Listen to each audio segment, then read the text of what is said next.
Listen, you smell something? Human emotions are materializing in the form of a viscous psychoreactive plasm with explosive supernormal potential. What a discovery, a psychoreactive substance. Do you know what this equipment is used for? Boggle or Super Mario Brothers? We'll have fun! Yeah! They're still doing it. Really quite good work there. My friend, don't be a jerk. We've got no choice. Call the Ghostbusters. Super Jackpot! Welcome to Extraplasm Podcast. It's the only podcast on the internet that believes what the Ghostbusters fandom really needs for the future is a re-edit of Ghostbusters 2 that replaces the singing of Auld Lang Syne as a plot point that disempowers Vigo with Neil C.C. Rega's Bustin' remix of Ray Parker Jr., because that would make us all feel good, right? I'm your host, Jim Maritato, aka Vankmaniac on the internet, and welcome to the first episode of 2024 and the first bad idea of 2024 to kick off the podcast. If you weren't around for episode 64 to hear the New Year's special commentary episode, Happy New Year, and if you were around, Happy New Year again. This episode we're chatting with Justin West of the Strange Glow video podcast and processing our reactions to the recent Hasbro toy releases that have turned up at a local toy retailer in Austin, as well as via Target.com. Justin is a friend of the show who last visited with us nearly 20 episodes ago, back in episode 47. So it was nice to catch up and touch base with him and to chat about the toy offerings we've seen so far and more broadly about how the toy and action figure industry is changing. So we'll jump into that conversation with Justin and our thoughts on the exciting reveals we're getting as Hasbro's toys are trickling out into retail availability in a few moments. But first, we've got a few housekeeping items to handle and of course a few headlines. So in terms of housekeeping, the first thing I want to let you know is that Extraplasm is making a regular weekly release move to Wednesdays. We've been off that schedule of, the Tuesday release routine for the holidays. We had 2 weekend release holiday special episodes, and our normal Tuesday routine has been kind of disrupted.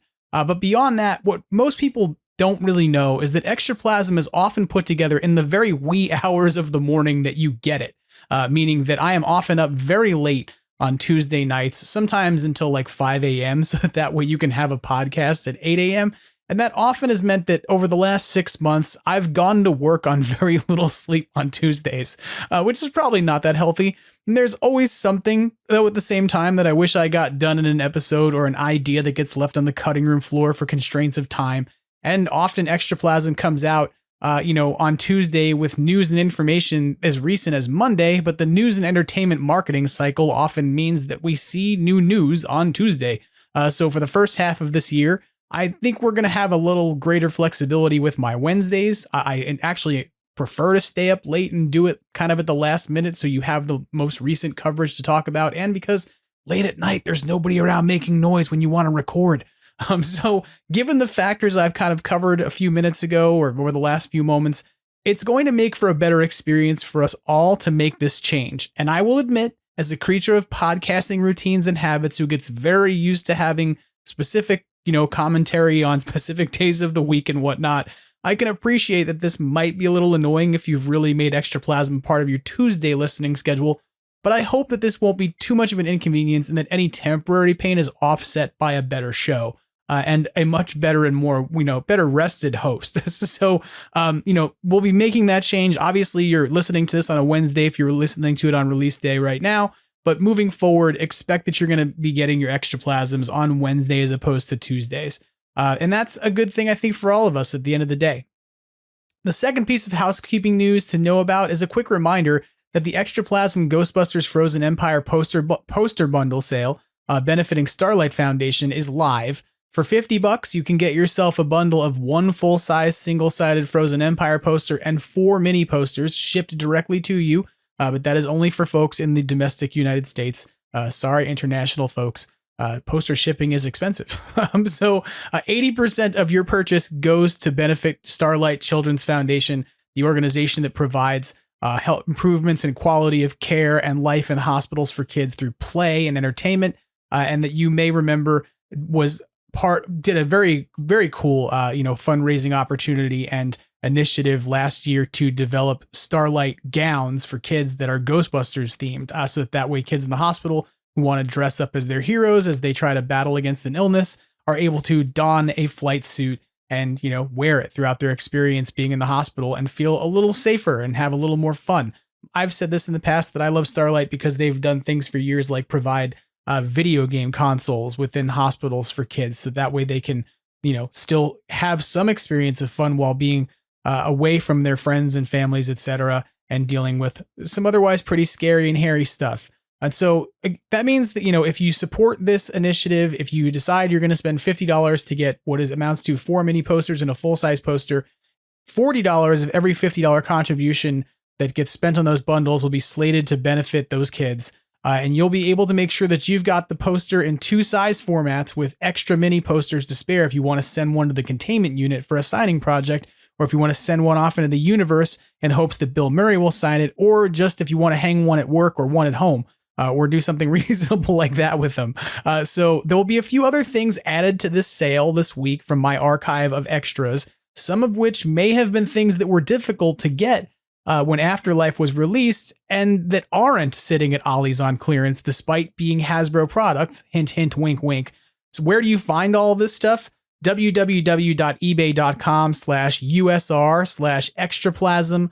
Feel free to hop over there and follow the account to get notified as things get listed, because some closet space is getting cleared here for a good cause.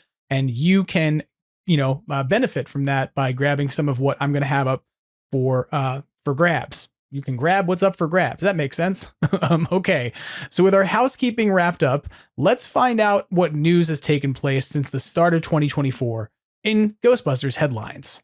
Still making headlines all across the country, the Ghostbusters are at it again. Today, the entire eastern seaboard is alive with talk of incidents of paranormal activity. Phone-in topic today, ghosts and ghost busting. Extraplasm, read all about it. Ghostbusters headlines coming at ya. There's no new Ghostbusters Frozen Empire production news at this point, though arguably we might be waiting for another trailer before the movie releases in now just over a dozen weeks. But where are we getting some light reveals of Frozen Empire right now? Merchandise releases.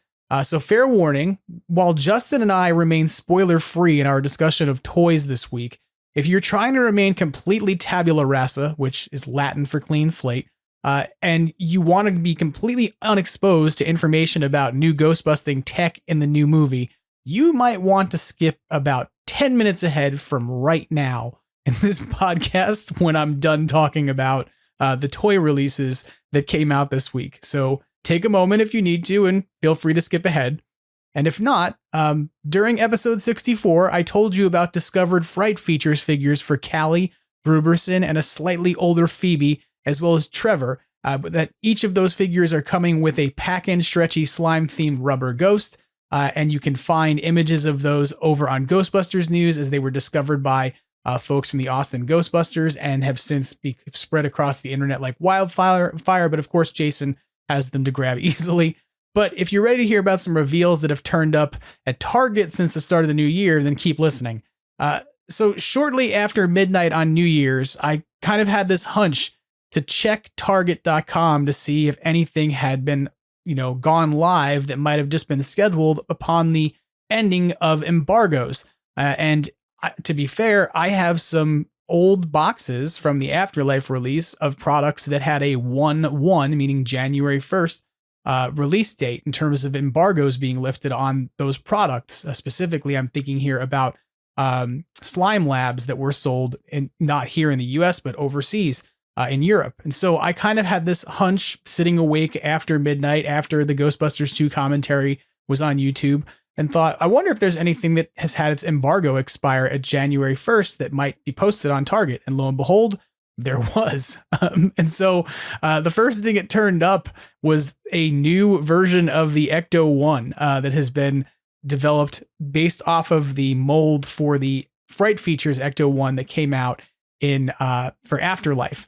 And this new version of the Ecto-1 has some new features on it that kind of tell us a plot point of the movie. It's obviously repainted to look like the Ecto-1 does in Firehouse, or rather Frozen Empire, and at least in the quote-unquote Firehouse filming we saw back in June in New York City. But it also has a brand new quadcopter-based drone ghost trap that mounts to the top of the car. And this is very likely what was seen inside of a white cowl or housing on top of the Ecto-1 during filming in New York City, back in June. So the first thing I will say about this is that those of you in the prop building community, prop fanatics, begin your build now. I expect to see many drone traps with built-in GoPros soaring over the Dragon Con parade in September. So let's get to work. But the other thing I'll say about this is that this is an interesting thing to see that they are taking the existing car model and updating it. And in the same way that you saw the old Kenner, series get an Ecto 1A that was based off of previous model with some changes to it. And so, will we continue to see the Ecto 1 change as movies come out? Will we get a new mold in the future? Who knows? But there's another piece there of this release that was kind of interesting that was more subtle. And it's that the Ghostbusters Ecto 1 that they're putting out has copy that says the following, quote unquote. This is a direct quote from the Target website for this product.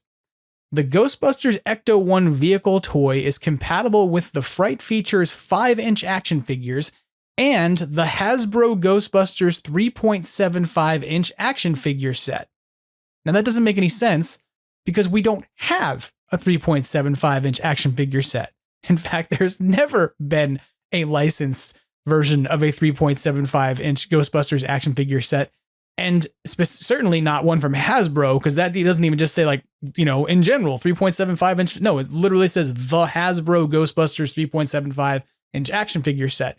So what does that mean? Given that the only 3.75-inch action figure set that exists is unlicensed and produced by a member of the fan community. What's up, TCU Toys? But so does this mean that Hasbro is releasing a 3.75-inch set? Does it mean someone who writes copy for Ghostbusters toys thinks there's a 3.75-inch set? Who knows? But you can be sure that I have tons of questions and need them all answered immediately. But in all seriousness, I'm hopeful that means maybe we're going to get a 3 3/4-inch figure set that would be in scale with, G.I. Joe figures. That would be kind of interesting and cool. And in that world, I actually might be able to fulfill my dreams of having licensed figures that fit inside of a licensed Ecto 1. That would be crazy. I would be crazy to buy another set of 4 Ghostbusters figures to get it done, but it's something I'm willing to do if it means I get to put Ghostbusters figures from the movie inside of a car from the movie, as opposed to just having cartoon action figures that I can do that with. Do I harp about this often? Is this something that, maybe I find really important? I don't know. But the other toy that was found, the second one that I discovered out on Target, was the Zap and Blast Proton Blaster. And this is an updated roleplay Neutrona Wand toy that is a bit like the Mod Blaster from the Afterlife toy offerings, but with different interactive features. To be fair, there wasn't a video of this in action to see what it sounds and looks like. There is video of it sort of rotating on a Lazy Susan to give you all angles of it, but they didn't show what it does in terms of the video coverage that's provided on the Target website. So it's clear from the description that it has multiple modes for locking down different kinds of ghosts. And from my perspective, 2 of its greatest features that set it apart from the last offerings are that it isn't bright blue and it has caution stripe on the handle. And obviously that immediately gives anything that's Ghostbusters themed bonus points. The more caution stripe you have, the more points you get. So this is something that is probably won't be something that ends up in my collection because I don't need more roleplay toys, but it's going to be an option out there for people who want to either, provide a roleplay option for their kids or who potentially want to go and find yet another mod, another thing to mod. I've definitely seen people take the Mod Blaster from Afterlife, buy it at Ollie's for dirt cheap, repaint it, and make some pretty cool stuff out of it. So if nothing else, this will be another thing to do that with, I'm sure. But I'm excited about this. There's these new toy offerings out there, and they're starting to show up at Target. There's one final offering that was found out there that is not in stock, and the other 2 products were in stock and sold out very quickly once they started to spread throughout the fandom. But the third item is available on Target.com with a listing, but has yet to have any inventory in stock. And that is the Squash and Squeeze Slimer that we previously discussed from episode 64 that turned up in the toy store in Austin. So if you haven't seen images of these products already, you can go over to Target and search for them, though you'll need to turn the show out of stock items filter option on. Fun fact, for those of you who've messaged me to tell me that these products have been removed from Target, no, they haven't. They're still out there. It's just that the Target website by default doesn't show you things that are out of stock unless you go into the advanced settings and turn the toggle on to show you out of stock stuff. So if you do that, that's how you end up finding things that nobody knows are out there yet. Hint, hint. But for easier access, if you don't want to go mess around in the search settings on Target, you can take a look at my posts on the Extraplasm Instagram page, because I have all the same product images that were reposted there. Or you can go over to Ghostbusters News and check out Jason Fitzsimmons' coverage of this. I was credited there as being the person who kind of gave him the stuff. So it's the same content that I had there as he's got posted there as well. I'll withhold my sort of further discussion of my feelings on this, because you're going to hear about that a bit from Justin and I in a few moments. Though, as I point out in this discussion with Justin, he's already found shelf tags for these products and an additional low priced and yet to be discovered Ghostbusters collectible offering. So all the Target stores are currently in the midst of doing their post Christmas season or holiday season re-roll, where they're going out and sort of re-putting out the shelves and taking stuff off and putting new stuff out there. And so the toy departments are about to have their sort of redeployment period. And you'll find that there are going to be spots on the shelves for these products out there. So know that if you're looking for new Hasbro toy offerings, they're likely to show up at a Target near you within the next few weeks. And yes, this certainly conflicts with my speculation from just a few days ago in episode 64 that they would show up at Entertainment Earth supplied retailers way before Target. But let's just be happy that I was wrong about something for the right reasons or something.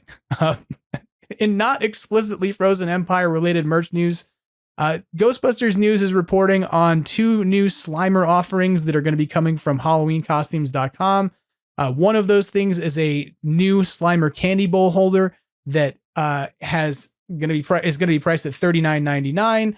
This is not unlike other candy bowl holders that exist already, and this is going to be, I think, it's essentially in scale with the Stay Puft Bowl that they've put out in the past. So these are not the ones that are manufactured by Ruby's previously. They're new ones.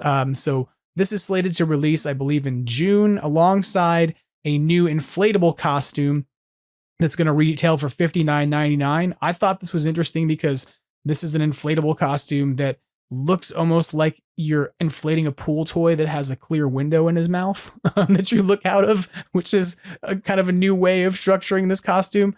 We'll kind of leave the option for you to go take over to Ghostbusters News and take a look at these, where Jason has previews of these images, and he'll obviously be getting these to review them in the future. But go ahead and take a look at those. They're interesting options that are out there. They're not yet obviously available for shipping, but they will be out in June. In unofficial merchandise news, if you've not seen it already, the Phantasm Toys Viggy figure is now available for pre-order. This is something I've told you about previously that would launch on New Year's Eve at midnight, and it did. So if you head over to phantasmtoys.com, you can order their take on Vigo as a floating head to help you ring in your new year as a season of evil, or you can sing upbeat tunes at it to prove your overall strength and superiority. Or, you could just display it with your action figures and enjoy it like a normal person. It's up to you. But to get a Viggy, you'll need to pre-order soon because he's a limited offering. Head over to phantasmtoys.com to check him out, both in his Class 10 6-inch scale form as well as his larger XL format. In sort of kind of unlicensed merch news, because this isn't really merch, but it kind of is. If you've ever wanted to get a video call from the Stay Puft Marshmallow Man, now you can. Mr. Stay Puft himself, aka Billy Bryan, the person who invented and sort of not invented the character, certainly built the costume, performed in the costume in 1984, and still maintains connections to Mr. Stay Puft to this day. He's now on Cameo and recording video messages for the low price of $55. And here's the kicker. He has a gigantic Stay Puft head puppet on his hand in every video that he made.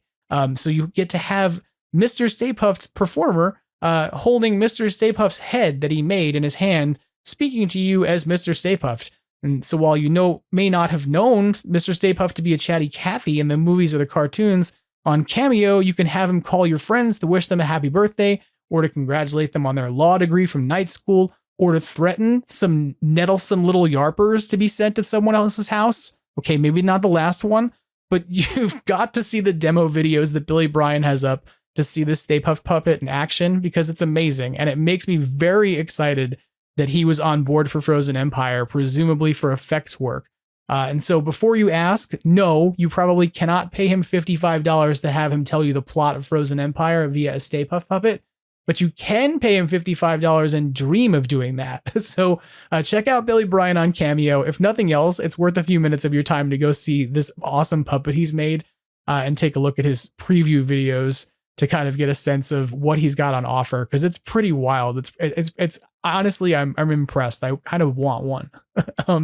Can we get that as a HasLab? Because that would be dope. In Ghostbusters fan community news, there's not much to report yet because we're literally 3 days into the new year, but the Buffalo Ghostbusters want you to know that you should save the date in about 6 months. They have announced that Saturday, June 8th is their prospective date for the next fan-organized Ghostbusters Day celebration at Hook and Ladder 8.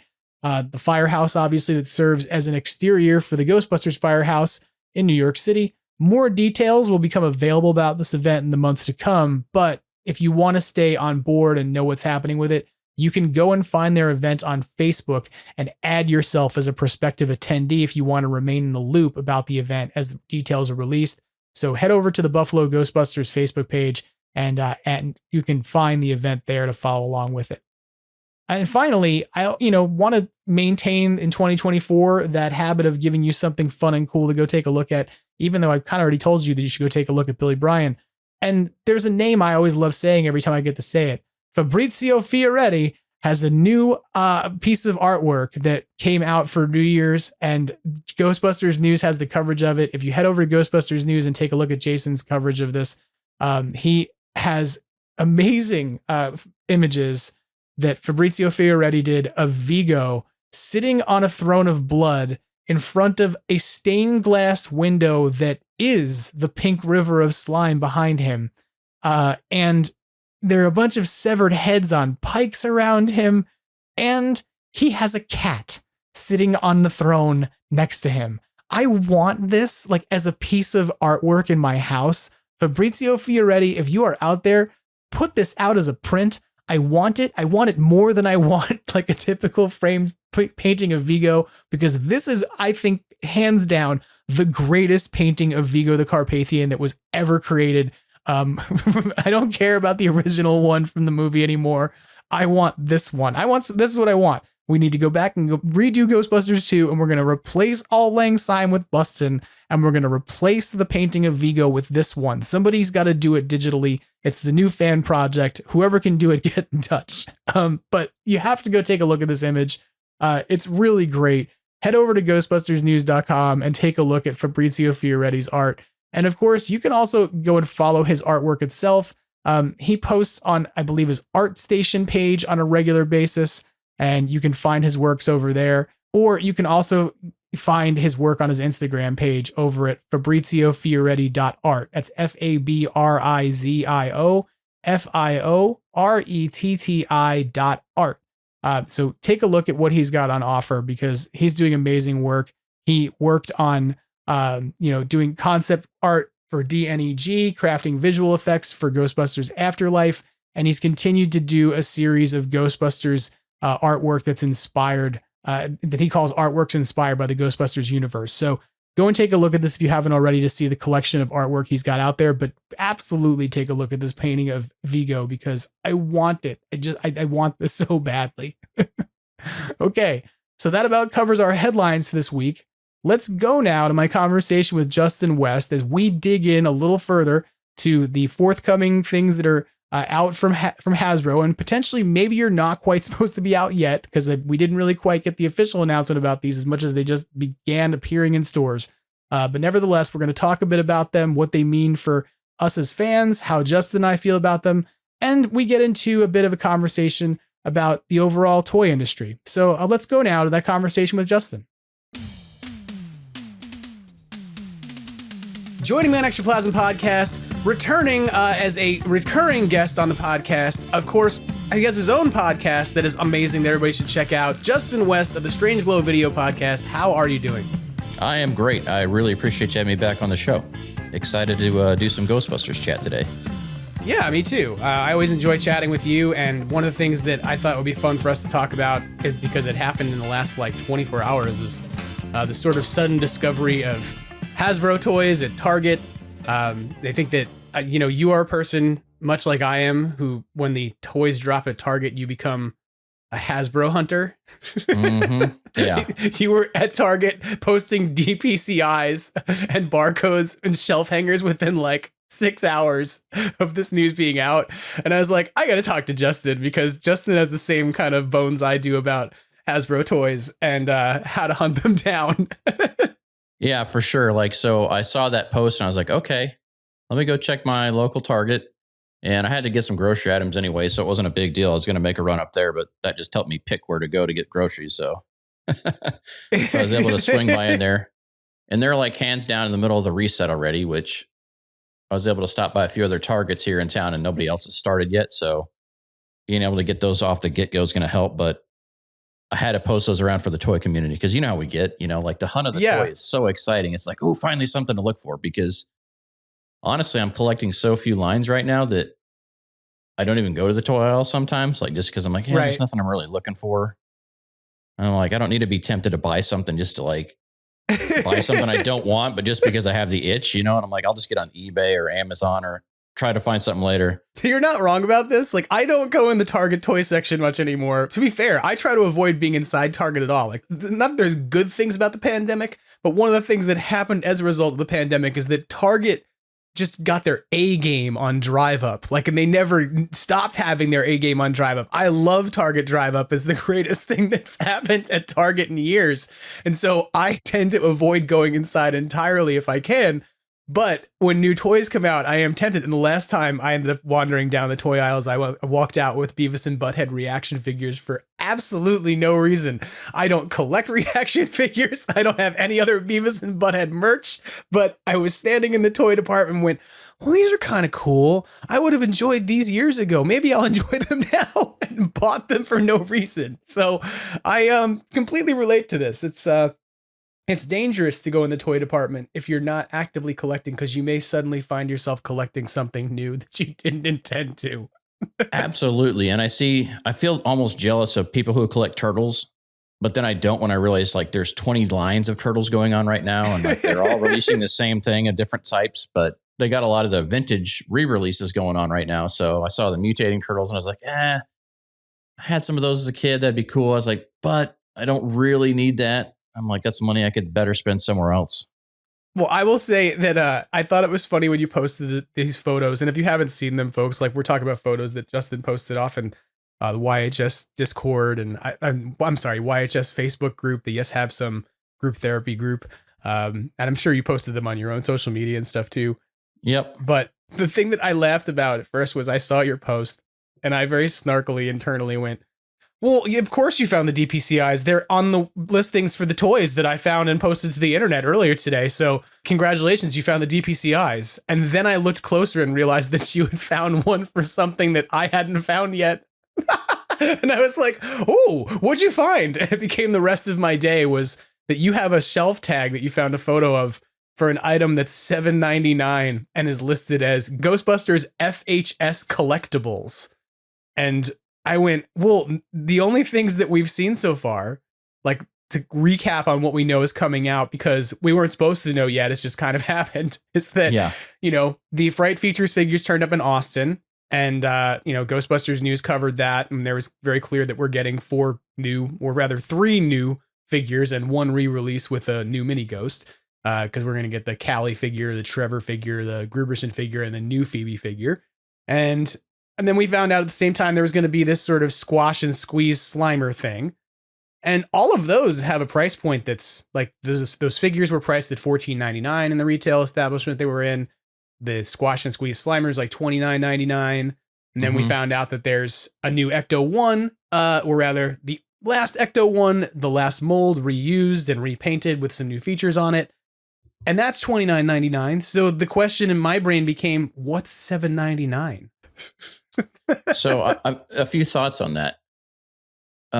They've got that kaiju looking Stay Puft that's supposed to be coming out. That's like the Stretch and Ooze brand. He's not Hasbro. That doesn't mean they're not going to place it by there though. Because when you look at Target toys, like they have all those by the Marvel stuff that's Hasbro, but those are their own brand. Yeah, but I thought your shelf tag said Hasbro on. That could be wrong. Oh, maybe it did. Because that's a Legends of Gujitsu figure, I think is what that's called. Yeah. Yep. That's it. Shout out to Jason Fitzsimmons, who did a good video review of that thing where he shows just how stretchy it is. Yeah, I haven't seen those in stores yet. I'm looking forward to that one though, because it's something silly and different. Yeah. So it could be that. Other thoughts on what you think it could be? I'm almost wondering if it's some sort of like small collectible, like blind box, like they had with That's the what I'm thinking. mini puffs. Maybe it's something a little bit bigger though this time. Yeah, I'm kind of thinking something similar. That like Mini Puff Surprise, if you think about what its price point was pre-pandemic, was $5.79 a can, I think. And the blind bags sold for about the same amount of money over in Canada and in Japan because they didn't get cans of goop. And I don't think we will either, to be frank. I don't think that Hasbro will be silly enough to do another collectible in a can of crap that no one really wanted to sift through. But yeah, see, I think they missed the mark there. I think when you look at it, new fans to the franchise or existing fans, casual fans, oh, that's really cool. Like they got Marshmallow Puffed. But anyone that ever collected a toy line from the 80s that has kids always tells them about the slime, whether it was He-Man slime or that was Turtle Mutagen, like whatever that is, like that's what we really want. Come on now. But when Mattel did their line like that with their blind bag minifigures back for 2016, they had the slime in a separate part of the container and the figure in the top so you could see which one it was. Right. And so like that would be something that would be cool to kind of do your own take on where you show the image and then you have the monster or blind bag animal or whatever it is going to be in there on its own. Yeah, I'll say that the phrase collectibles, like FHS, which to me is like Ghostbusters Firehouse collectibles, says something like blind bag figure, right? Says something that has some collectability to it. Like the other thing I was considering it could be, there's two other things I thought of. One was, remember the paranormal plushies in the Afterlife release? Yeah. Those were like, they were about $7.99 a piece unless you went and found them at Ollie's for like 99 cents. Because I don't even know if I ever saw them in the store at a Target, but Target was carrying them online at one point. And the other that had a price point of about $7.99 was the Ghost Gushers. Those weird rubber figures that had slime inside of them that all end up leaking in the packages. But I don't think we're going to see those again because they were originally intended to be something that went along with the Slime Lab that we never ended up seeing in the US and only got released overseas. So, yeah, I think blind bag is kind of like the strong guess here. Blind bag, yeah, somewhere between those two levels, because I think when you're looking at it, like I got one of those big slime ones, and luckily I got Muncher, but the slime was like falling apart or losing its viscosity. It was really like weird and separating like chemically when I got it, and so it was really gross. And then there's like a small mini ghost rat that came in there that like slime the Muncher could eat or something, maybe like that, something else. And I was just like, yeah, with those sitting around so long, I don't know. I just think they need to bring back the old school slime recipe, but I'm assuming there's like something toxic in there that they don't want to get sued over these days. They're probably like, nah, California won't let this on the shelf. We can't do that. We have to put those California Proposition whatever cancer warnings, like warning, exposure to this product may expose you to benzene or something else that may cause cancer. The weirdest place that you see those signs, by the way, as a Californian, is inside parking garages. They have them inside like every parking garage to warn you that the inside of a parking garage may expose you to chemicals that could cause cancer. And you're like, yeah, that's because of roads and cars. That's pretty intense. Yeah. Yeah. Parking garages, watch out. They're cancer causing. But, whatever. I mean, I do think that it's weird that you're right. Like the last set of slime toys we got really did kind of just come apart at the seams in some ways. Like the viscosity of that product seems to not hold up in terms of shipping and the time that things spent on the shelves. And it made me wonder, like, will Hasbro dabble with slime again, given the logistical challenges that went on? And it's something I thought about during the strike. Like the last set of toys sat for so long because of COVID. And we know that some of it like likely sat on boats and exposed to temperatures it wasn't supposed to be in because the ports were all shut down and stuff as that stuff was coming into the country. But when the strike happened, I was like, oh God, Hasbro's going to have another situation where they have all these toys produced and the movie won't come out on time. And will they have another problem with this? you know, but it makes me wonder if they're even going to mess around with slime, because if you look at those Fright Features figures that they have put out, they have pack-in ghosts that don't really have so much fright features that you push a button on and then they do something, but rather like they just stretch. And it's supposed to be that they're like stretched to create the effect of your character being slimed. So yeah, I think they're probably going that route. That said, though, I think that like I picked up one of the Ninja Turtles ooze cans they released for the new movie over the summer just to see the viscosity of it and get a feel for it and see if it was like old school or not, because they had a little blind turtle packed in with it. And that was pretty cool. Like, it was pretty close, but it's still a little bit runny. And so you're just like, I just don't know if the shelf life's there for those things to be made to last like they used to be. Right. And that's like one of the only turtle things I've picked up in a long time, because I love the turtles, but I just don't collect the line. I just don't have the space for it. There's too much out there. No, there's not. Of course, everybody should be collecting Playmates and NECA and Super 7 and every other version of Turtles that comes out. But I was going to say is I was trying to find while I'm talking to you, there's some game that Mattel makes that is almost like, it's kind of messed up. It's like a Chinese water torture game, but it involves slime, and the idea of the game is like, you don't want to be slimed or slime flies in your face or whatever if you don't answer questions fast enough. And the concept of the game is something that I find to be something that is kind of like, you know, almost borders on torture, which is why I don't know why anyone would want to play it. But they sell refills for the slime. And I swear to you that the refills for this slime that they sell they don't even sell it in cans. They put it inside of plastic bags that are then packed inside of boxes. And it is, I swear to you, the closest slime that I have seen to the original Mattel slime pit slime, like from Masters of the Universe. And it's something, the only place I've ever bought it is at like the Mattel corporate store in El Segundo when I went there to go like look at their outlet store, and they had pegs of this stuff on the shelf. And I was like, what is this? I had no idea the game existed. It just looked exactly the right color. It looked like the right viscosity in the bag. And I got it home and I was like, this is like straight up like somebody has taken the slime pit formula from 1989 and said, what can we do with it? Well, let's put it in a board game. Like, and we'll sell refills of it. Well, and Hasbro's closest thing they have on the shelf right now, because I actually made custom Ghostbusters Afterlife style labels for them to go with the toys. Like, I've got them in one of my collection cases. Yeah, I just put them on there, but it's Play-Doh slime. It's kind of like a sparkly slime. They come in 2 different 3-packs, and that's pretty close. And that's one of the better slimes I found on the market these days. It's funny you say that. And by the way, the thing I'm thinking of is currently unavailable on Amazon. It's called New Goo. And it's for a game called Interrogation. So I'm not wrong when I'm like, it reminds me of water torture. The name of the game is Interrogation, but the product is called New Goo. But what you made me just think of is that I didn't understand this when Afterlife came out. Hasbro owns Play-Doh, right? And Play-Doh has an entire line of slimes at this point that didn't exist when we were kids. Like when we were kids, Play-Doh came in one form, Play-Doh. That's all it was. When I was a kid, it didn't have crunchy things in it, didn't have sparkles in it, it didn't have bubbles in it, it didn't have any of the textural components that it can currently have. But the contemporary market, right? You can go and buy slime in all kinds of colors, and you can buy cloud slime and fluffy slime and all even just variations of slime from you know, Play-Doh. So it makes me wonder, like, why hasn't Hasbro made this, like, you know, cross-branded effort to bring licensed stuff to Play-Doh, right? Like from Ghostbusters. Yeah, that would make sense. Like they could easily bring out that old Play-Doh mold or do something new with it, you know, to match it, because that's still, I mean, it was a pretty cool set.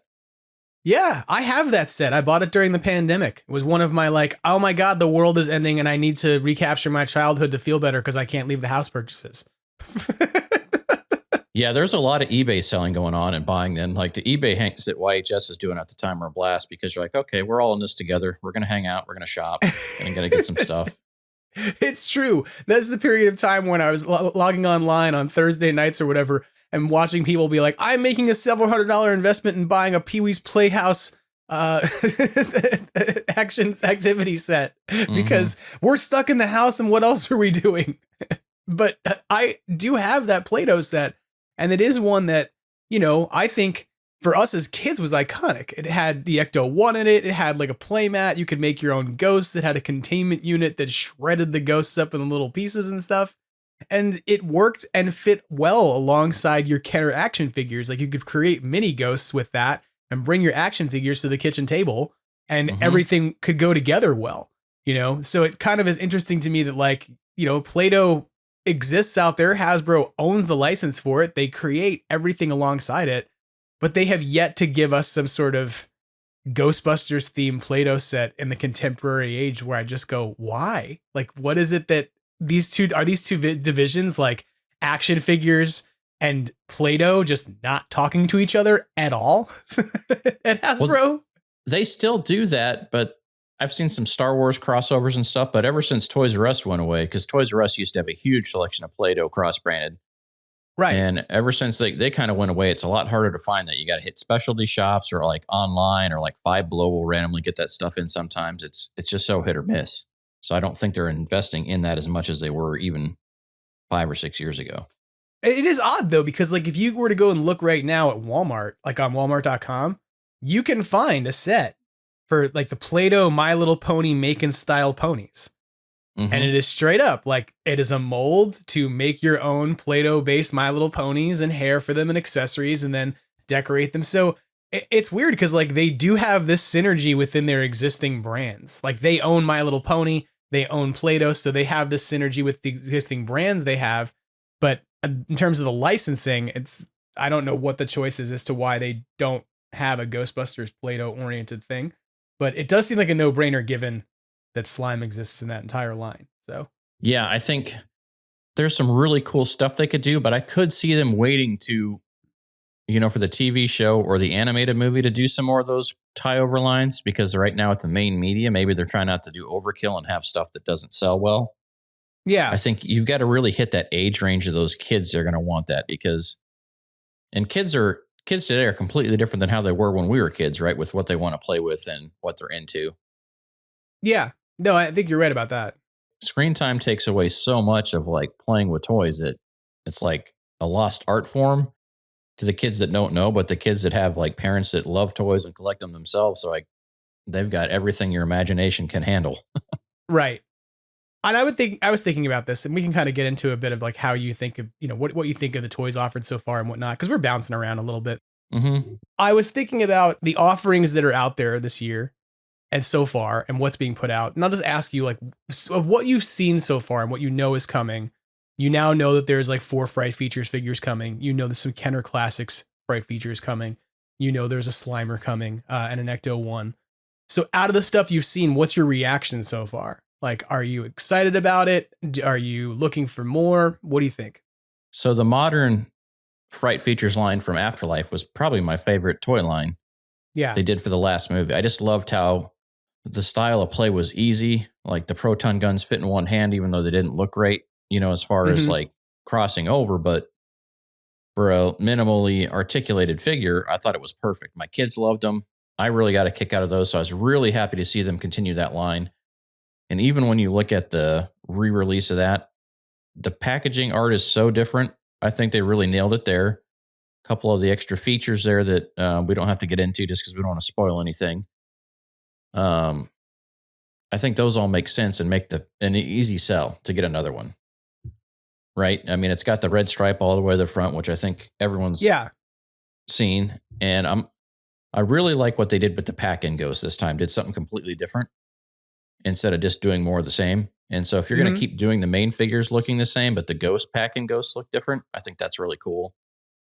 The re-release of the Fright Features, I can tell you that I honestly don't know if I'm even going to get those at this point, because like I've got the Ray figure on card, unpunched, vintage. And I'm like, why would I even need to buy the re-release of that? I've already got a Holy Grail version of that. So, and then I've got several of those opened up, you know, like a buddy of mine, I was able to get most of his collection because he knew I'd take care of it. And so I've got a couple of those in the collection already that are vintage and opened. So like if I did want to play with one, I could. I feel like the number one seller from that line is going to be Egon. Yeah, I think so. Because everyone who has a broken tide Egon is going to need to replace their Egon from their from their childhood. Oh, and I'll call that out now. You know how they changed the material for the proton streams? Yeah. On the re-release, I think they're going to use that same, more flexible plastic. Mm-hmm. I mean, it just makes sense. Yeah. I think that the Fright Features line that's coming out, you know, the Kenner Classics one, I will end up getting them if only for the fact that my current Fright Features figures are in pretty battle-worn shape, you know, so it's like they're not in the best condition. They came in a lot that was bought for me as a gift. My brother found a giant lot of figures and a firehouse for the low price of $25 at a garage sale. And then we shipped it cross country to me for $125, I think, or something stupid. But, you know, it was still a deal. It was like 32 figures and the cars and whatnot, and the firehouse that some lady sold him for $25 because he seemed nice. And she was like, you seem nice. You know what? Just take, who's it going to? He was like, it's going to go to my brother. He's a huge Ghostbusters fan. Well, it was all my sons. I wanted to go to somebody who's going to love it and take care of it. So $25. Like, thank you. Yeah, that's awesome. Yeah, it was a great haul. But it means that, like, I do have some figures that are not in the best of shape. They were all in a lot, you know, from a basement that had been left behind by someone else years ago. So I'll probably pick those up because I know that my Winston's jaw likes to hang open and, you know, like my Egon's tie is broken. But I do wonder, like, who are they for? You know, like, because they're not, if you think about who's going to play with them, like, our kids today don't know those characters. Like, they haven't had the real Ghostbusters in the same way. And I think that's part of what you saw with the Kenner Classics that came out, you know, during COVID. Is that the people chasing after them were us. We were not necessarily chasing them for kids. We were looking for them for us because we were trying to, you know, fill some nostalgic gap. And so I kind of wonder who they're really for, you know? Yeah, that's kind of what I wonder. I mean, I'll probably wind up getting a set just because they're going to be released. Like I say that I'm not huge. So that's just the thing that it was like least interesting to me. I think for me to do something really interesting for Hasbro to do something, it's like you've already got the molds. You can't tell me Hasbro isn't aware of the Ecto Glow debacle, right? I mean, you know, the market for those is insane. Like, just re-release those. You've already got the molds made. I mean, they could easily do that. All they'd have to do is do the masks. Anybody at Hasbro is listening to this. My advice on how you do Ecto Glows, do them as a San Diego Comic-Con exclusive. Like, do them as a set. Do all the figures in one release in a box set together that looks like the firehouse or looks like the containment unit or something, you know, like the basement, and put them all in a box set together that displays well. That way they're separate. They don't come on cards. You're not recreating the entire feel of it. You would get people who would chase those down. They would be a good SDCC exclusive, I think. But again, that would be something that's for us. You know, it's like that vintage Kenner Classics line, as much as I like it, I really wonder how many kids are chomping at the bit to play with it, if that makes sense, you know? Well, you're right, because so my mom, not knowing that I bought like everything Ghostbusters before, like there's an Ollie's that opened up down there where she's at, and she got my boys some stuff for Christmas that was Ghostbusters, not knowing they already had it, which, you know, they're still grateful, but I guess I did get those little, they're basically like the little backpack plushies that plug on your backpack. Yeah. And so we got those, but my boys automatically put those and some of the Playmobil figures into one of the cases that I have, like Ghostbuster stuff on display. They're like, oh yeah, we opened it, put it in there for you. And I'm like, you guys don't want to play with it? They're like, no, we got the drawer full of all the other ones. And that's the modern release Fright features. So they just gave them to me because they looked like mine. And I thought that was hilarious. I was like, okay, so you guys get it. But they still really like that Fright Features line. So that's what they're into playing with. And I do like that newer Fright Features line. And my disappointment with it in any sense was not, like, I thought that it was better from my standpoint than the Plasma Series line in terms of being toyetic and being kind of fun and lighthearted. And I think the thing I kept hearing people say was that they were like the figures we would have had if they'd ever made movie figures when we were kids. Right? Like, especially the classic Ghostbuster versions of those, when they came out with Egon and Ray and Peter and Winston, each of them with a pack-in companion ghost that did something. It was like, okay, these don't have Fright Features as figures, but the ghosts do, and they have the same scale and sense of, okay, well, this would be like if they made movie figures when I was 9. you know? Mhm. And so I think there was a thing that connected with us well in terms of the design of those toys as adults, but they were also for kids of who were fans of the new movie, especially the new kid figures, right? Again, I don't know what kid needed an Egon Spengler that came with a pack-in ghost, because Egon Spengler is not even really in Afterlife. He doesn't make an appearance that would be iconic and recognizable to a kid, right? But they resonated for us, and I think that they were kind of unique and updated enough that they came across as a good toy for contemporary kids, you know? But yeah, and they did some other good job. I mean, the kids liked them, and then re-releasing those figures. My kids have seen Ghostbusters 2. Like, they don't really love it like I do, and I don't try to push it on them, but they like playing with the toys. But they knew who all the Ghostbusters were, so I was good with that. It was like, oh, awesome. So I think if you have somebody that loves the original movie and has seen it, like, that was a great way to supplement them getting their own toy line that went with the new movie as well. Right. Was it no, needed? I agree. No, but it definitely fit the spot. And it got us to buy 3 sets of figures of other core guys. Which you're not wrong about that. I mean, we definitely went out and bought a bunch of the same core guys, and then there was, the Plasma series, and then there was like the budget version that I don't think anybody actually saw in a store until it found its way to an Ollie's. Yeah, those like taller, foot tall figures or whatever. Yeah. Right. Ones that were like 12 inches tall that had like sticker backpack things instead of proton packs on them. Yeah. Yeah, I skipped that one and the cheap Ecto one I never found them all. And then I was just like, I really don't think these display all that well. I mean, I get it for a little kid. That's a great way to get a toy in their hand that's safe. Right. So I totally understand the why, but it just wasn't for me as a collector. I think it's funny that you said earlier that like there's a new version of the Ecto 1 that has new paint on it that's got some new features, and so there's a rationale for picking up another one, right? But what I find kind of fun about that is that I didn't pick up the last one.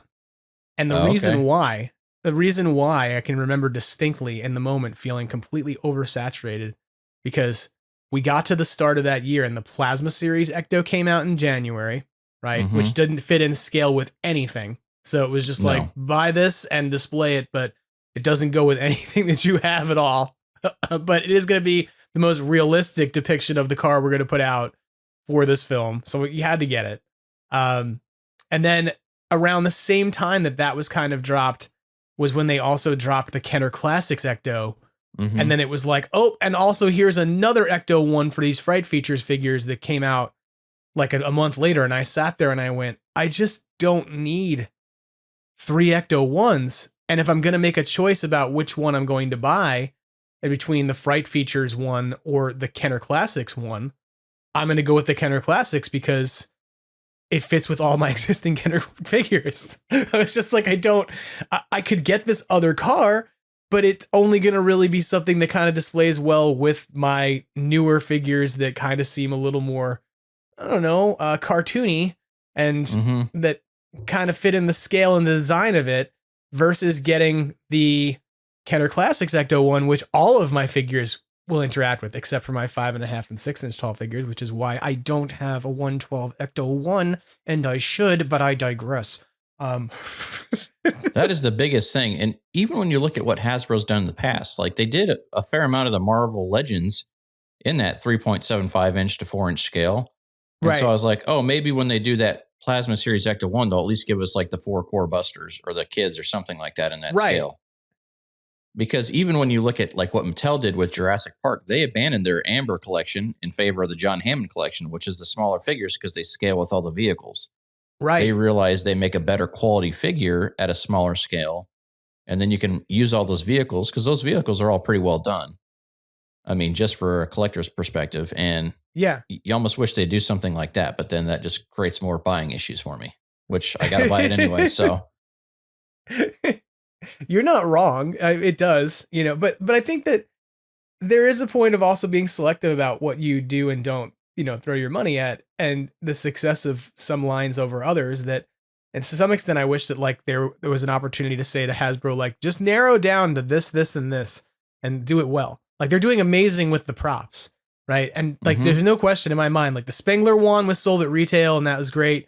part of me really wonders if you could have just brought the PKE meter to retail and brought the Ghost Trap to retail as opposed to doing them as a HasLab, because you can see that the Spangler wand did just fine at retail. You know, so much so that they had to do a second run of them when they put the Proton Pack out because they had sold through them. So, but they're doing well at designing them. Like, leaving the business model aside, the product that you're getting and comes out from the prop division over there is coming out really well. In contrast to that, I think, and this is going to be my little, you can kind of weigh in on how you feel about this, and I'm not trying to put positions or opinions in your mouth. And this is also not to be hostile to Hasbro at all, because one, you know, like, we love these toys, and two, I don't mean to come across as overly critical at the people who are making design decisions, because I think there's design decisions and there's bottom line decisions. But I am a little disappointed, I'll admit, that in these new Fright Features figures, I'm looking at 3 women figures now who all have the exact same body. And granted, like, that's true of the male figures too. Like, there's one Ghostbusters body, you know, that they then just shove a different head on, or they paint different colors onto the skin of, and it's one mold. But the one that's really driving me crazy is that, like, when they made the Lucky figure and they made the Podcast figure, they both had non-standard belts. Because in Afterlife, I don't know about Lucky, but, like, Podcast clearly is not wearing a standard ammo belt in the movie. So when they made his figure, they made his figure match having tied straps around himself. And Lucky's figure seems to be showing, like, some fashion belt with large grommeted holes in it that's fundamentally different from the ammo belt that all the other Ghostbusters figures wear. Well, now the new Phoebe figure and the new Callie figure have the same belt too. Okay, I did notice that. I see. Yeah. Right. And you go, okay, I get it. Like, there's a bottom line issue here of, like, you want to reuse the same molds and reuse the same parts, and producing 3 figures that have the same, you know, paint scheme and the same design to them because they're all wearing the same uniform. I get it. It makes sense on a bottom line level, but not on a sort of toy and display level, if that makes sense. And so I feel like, whereas that Fright Features line, the last iteration of it, did a good enough job of saying, look, we're going to have individualized body molds for each of these characters because they are teenagers at different heights and different stages of development, etc. Now that they feel like they have sort of more older adolescent or pre-adult figures, if that makes sense, or borderline adult figures, they can just go, okay, cool. We just, you know what? The Phoebe figure has the same body as the figure of her mom. And you go, that doesn't seem to make a lot of sense to me, you know? Yeah, but if you look at who they're marketing for those kids, like, they're not marketing those ones to us. Like, if they do another, agreed. And, like, kids aren't going to notice. I mean, not to say that no child will ever notice that. You know, you'll get a few kids that might notice something like that and be like, well, that's kind of silly. Or you break one and need to repair it. Well, you know, you've got a few options now, but I think it's going to be, do they come down and do another plasma series?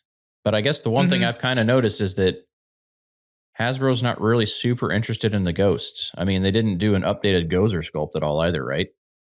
Right. And that Build-A-Figure was the ghost, and then they didn't even do the second Terror Dog until they're like, oh, we're doing a collector set, and then kind of threw the extra head in there as a, hey, here's an option for you. Right.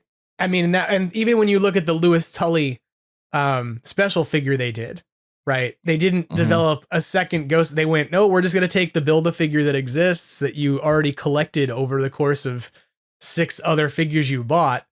And now we're going to throw it into this pack as just a second figure and charge you $50 for it, which I always thought was too big of an ask, quite frankly, for what that was, right? It was a figure and a Build-A-Figure for which the parts already existed. So there was no new development needed to bring it to market. And so, again, these are not I think the creative designs of what goes on over at Hasbro are on point. There's a lot of love very clearly in the team that does all the Ghostbusters stuff, but there are bottom line decisions that get made that make me go, okay, what if you had, you know, made a slightly different decision and made this round of Ghostbusters Fright Features figures similarly have some variation between them, you know? And we'll see it in the movie, right? But I think that, like, I have this sense that the movie is going to give us some of that variation. With this many Ghostbusters in a movie, like we've seen on the poster, there's like 8 people on the poster dressed as Ghostbusters in one of those things. you're going to have some variation between your Ghostbusters. You're going to have to. How they, you know, like, just think about the number of people on a sports team who all wear the same uniform, but then they do the things they do with their hairstyles or the way they wear their stuff or whatever it is that shows how they're unique in some way.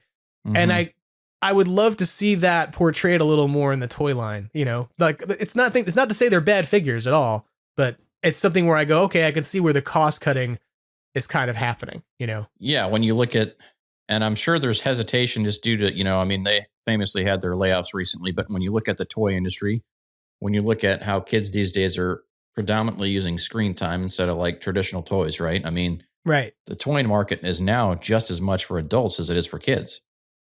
And I think we're at a precedence, right? You go into Target, you go to the collector's section up front, but then there's also collectors for adults in the toy aisles. So it's kind of part of the problem there, I think, is that people aren't buying in the volume they used to. What's weird about that at Target is like there's literally a section of Target in the electronics department that is like, these are not toys, these are collectibles. Of course they are toys, but they are collectibles.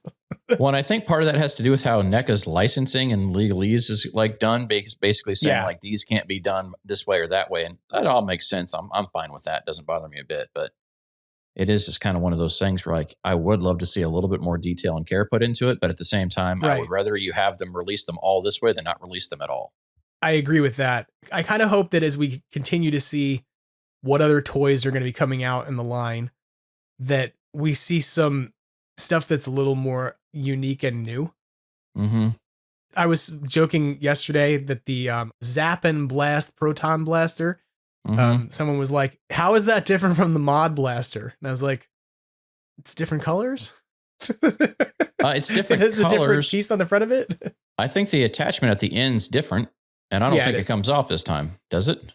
No, I don't think it does either. I think that it is a fundamentally different toy, but the model, you know, kind of looks very similar to the last one. And so people were asking me like, well, how is this different from the one that's at Ollie's? And it's like, well, it makes different noises and it has different attachments on the front that the big pieces on the front don't come off. And instead the proton stream comes off and some other little pieces come off and can be moved and configured.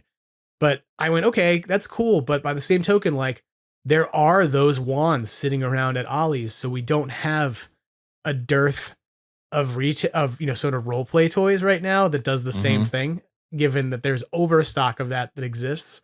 Yeah. So I kind of hope they give us something that's a little more unique than just kind of a rehash of the stuff they've already done, because while I appreciate those Fright Features figures, and I'm glad we're getting, you know, we're going to get figures of Callie and Gruberson, I also would like to see, like you said, sort of like, it would be great to see ghosts. Like it would be great to see a proper play set, for instance, that went with action figures, as opposed to like a play set that is, here's some slime goop in a lab. Well, I think the last movie wasn't really set up for a play set. I mean, they could have done a farm play set. Yeah.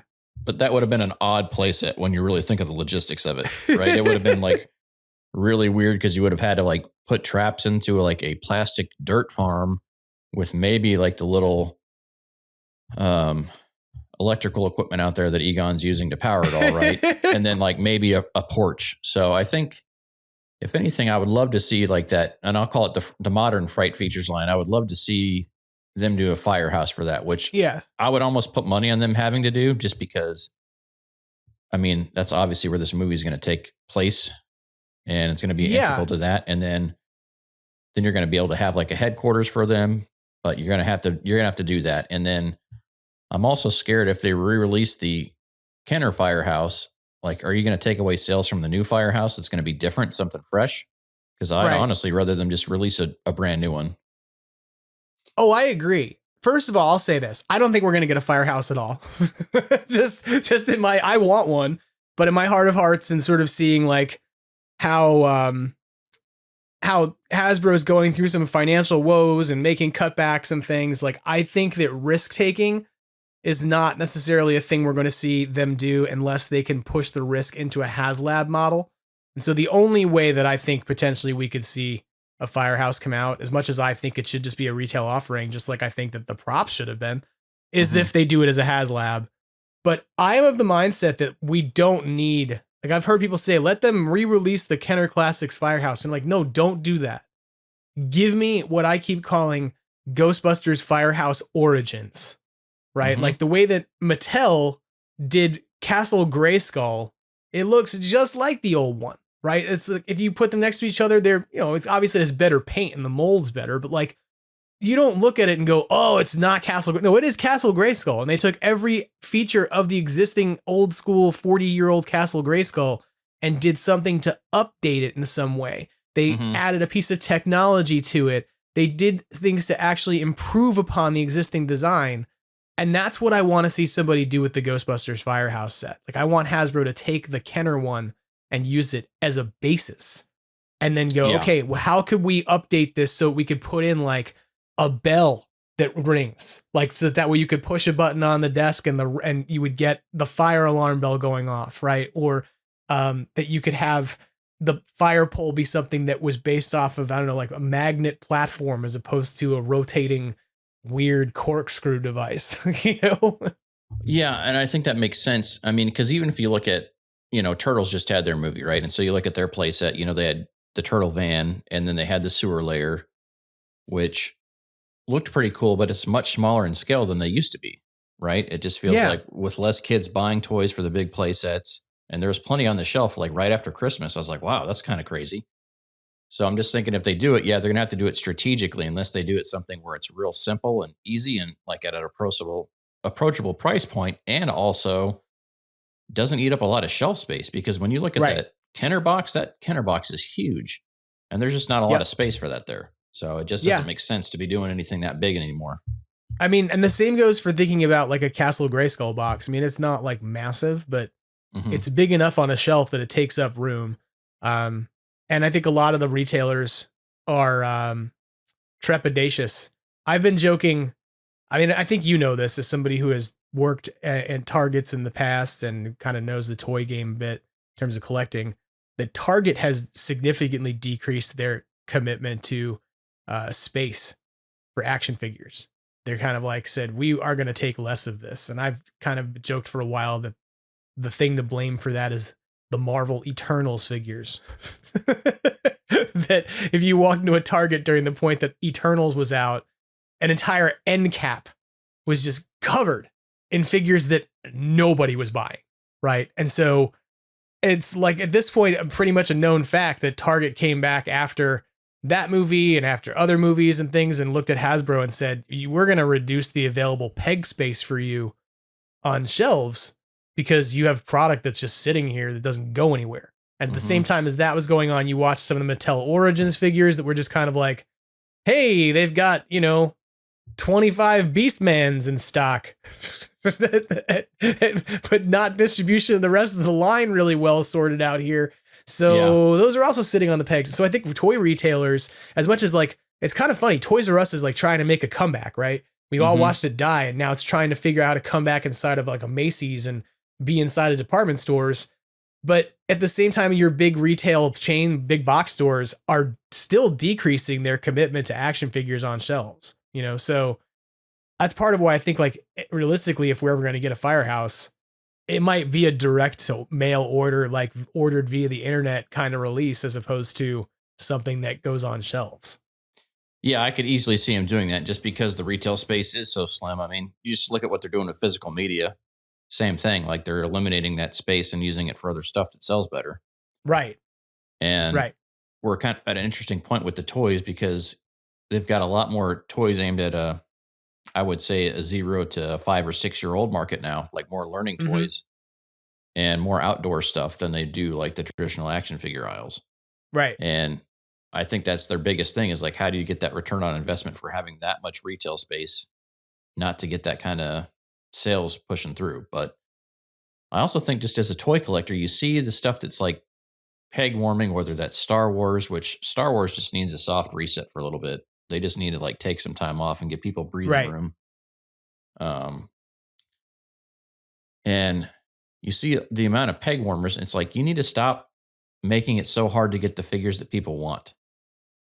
Take those peg warmer figures and do one of those a box instead, because people will buy them just due to the fact that they're hard to get. They may not be everyone's favorite character, but people want that. So I think they need to go opposite of the old school approach, right? Because when you look at the turtle figures and things like that, like how many figures did you get as a kid that they bought just because it wasn't the main character anymore? Right. But it's almost opposite of that anymore. If you've only got a limited amount of retail spending, especially on action figures, you want to be able to get the exact characters you want. You don't want all the side characters and only ever see the side characters because the grown-up collectors like us are going in there in the morning and there's nothing left when you go shopping with your there's nothing left to buy when your your allowance or your money from yard mowing or any of that stuff. Like it's all wiped off the shelves because people are in there at 8 a.m. when they open buying toys. So I think too, I think you're hitting on something too that kind of speaks to this idea that, in the case of Ghostbusters, we don't get a lot of different characters. Instead, you get this sort of core 4 characters reiterated over and over and over and over and over again. Mm-hmm. And in contrast to that, the Marvel thing is we'll make a character of everything, or Star Wars. Make a character of every single thing that potentially existed ever on screen for even 5 seconds. And then we'll try and figure out how to get people to buy those figures, even though they don't really care about them. And there's got to be some happy medium between the two. And to me, that happy medium is ghost figures. It is non-humans. It is villains and things to interact with. And I think that that's part of what's happened to action figure collecting to some extent is we get likenesses more than we do figures at this point, and it's because a human being likeness is easy to reproduce. The body is not going to be all that different from other bodies they're going to make. The heads, the scales are all the same. Whereas any of the things if I want a figure of, I don't want to say Slimer because Slimer to me always seems very easy, but think about something like the Subway Ghost, right? When Mattel did those, it was they had to sculpt each of those ghosts individually. There had to be tooling and molds for every single one of those ghosts individually because they couldn't reuse anything about it. But it's also, to me, what makes the Matty Collector line 10 times better than the Plasma Series line. I like them both. They're both in the same scale. I display them both, but I'm always going to like the Matty Collector Series better because there was more risk taking there to kind of develop things that, even though they made the same guys over and over again, they didn't use the same body bucks. They decided we're going to put them in suits. We're going to put them in flight suits. Now we're going to put them in their coats from when they do the commercial. And then we're going to put different ghosts in with each of them. So that even if we don't do standalone ghost figures, you have an array of different characters from across this franchise that you can interact with and make as part of your collection, Yeah, and I think that's how you really make this a sustainable toy line, right? Not something that's only dependent on current media. Yeah. Right? Yeah, I mean, look what they agree. did with the real Ghostbusters. They were able to make a toy line for something that they never had anything from the cartoon itself besides a couple of figures and vehicles. Right. And everything else is just kind of made up, just pure imagination. And I think that's what this line really needs and could really be a year-round thing if they wanted to, or every fall around Halloween release the new wave of Ghostbusters figures. Yeah, but it's about getting away from likenesses, right? Yeah. It's about saying hey, we have a likeness. We created 2 figures with the likeness. Now we got to create something else to go along with it. Because otherwise I think, and not to use the same example I think that a lot of people use, but how many Luke Skywalker figures has Hasbro produced over the course of their Star Wars licenses? How many Boba Fett's have they made to the point where they're hey, you know what we should do for this holiday season? Let's just repaint Boba Fett into some red and green and put them in boxes and some stormtroopers. We got these figures that are all the same anyway. We just repaint them and put out a holiday edition. And you're okay, but who really needs that? Yeah. Well, it's interesting to see the fact that they don't really try to take care of you for a world building perspective. If I'm going to buy 4 or 10 stormtroopers, why don't you offer me a pack in a discount? Because I don't really need the packaging. So yeah, you can make the packaging look nice, but it doesn't need to be fancy. Right. And you can throw 10 of those guys in there. I don't need a window on that box at all, just for world building purposes. Or the same thing the Turtle line has done. They had 4 packs or 8 packs or larger figure packs out. If I know my kid loves this movie or they're looking forward to it, let me buy it all in one fell swoop. Right? Yeah. Now still release the individual stuff if you want, but I guess the thing that to me that I wonder about this line is I saw the X-Men 97 figures on shelves. They're the plastic free packaging because, Hasbro backed down from saying, hey, we're going to go completely plastic free. Well, they're kind of sticking to plastic for collectors is more or less what's happening. It's for the regular releases like the X-Men 97. I think that's all plastic-free packaging where you've got the figure exposed a little bit. Okay, that's fine, but you're also to save money on that just because of the size and scaling. They can fit a ton of those on the pegs compared to what they could for the full-size figures. Right. So when you think about that, a lower price point, but you can stack more on the shelves with less waste, I think that's really kind of where they need to be thinking about going. Yeah, I think you're right. You know, I think you're right about that. And again, none of this is to, I really want to stress this because I don't want anybody who is, and even tangentially associated with producing any of these toys and doing the design work to feel that this is like a shot at the toy designs we're getting. Cause it's not. Like it's about the bottom line decisions that get made about, you know, what we're going to choose to put out there and market and ask our designers to come up with and stuff that I think really influences this. And it's not something that's just unique to Ghostbusters. You can see it across many different toy lines, you know, that kind of are out there. But I also think it's been a rough year, you know, like for the 2023 was not a good year for action figure sales, especially for Hasbro. They definitely took a rough hit on the Indiana Jones stuff. And I think that they look at Ghostbusters kind of analogously as being like, this is not our brand. It's a license we have. Mm-hmm. And we need to be careful about how risky we get with somebody else's license versus our IP. And I mean, it kind of makes sense, like why they get so much synergy with My Little Pony because they own it, or Transformers is another example. Like it's IP they own. But I would like to see, like, I don't know. I guess this is a way to put it is, you kind of just touched on this idea of putting the figures in one box and being able to buy them for your kid. That's a thing that went on when we were kids, right? Like there were gift sets of Masters of the Universe where you could get like He-Man, Skeletor, and the two cats together that were not as widely sold maybe, but existed, that would be put out for the holiday season to be like, hey, you want to get your kid all this stuff at once? Bang, it's done. And I think that, you know, that would be interesting to sort of see in models that would have people chasing figures less. And just simply, you know, satisfying need more, you know, less about creating hype around things to go and chase, and more about making things in the sense that, okay, well, we know that these are going to be the key characters that everybody's going to want. How do we make them really easy to get? And then from there, if there's some collectors who want to chase after figures that we put out, you know, via something like Mattel Creations, you know, a website where you can go and get those for higher end collectors, they exist. Yeah, I think they're at that fine line, right? And I get it. It's the market. It's just is where it is, right? And it makes it super difficult for anybody making these kind of toys and collectibles to come out ahead of the game. But you also need to make very calculated decisions, because I look at that Indiana Jones line and I think that's a lot of retail space for a late sequel. You know what I mean? There's I don't know what the appeal to that is to a young person without having a family member like introduce them to the series. Yep.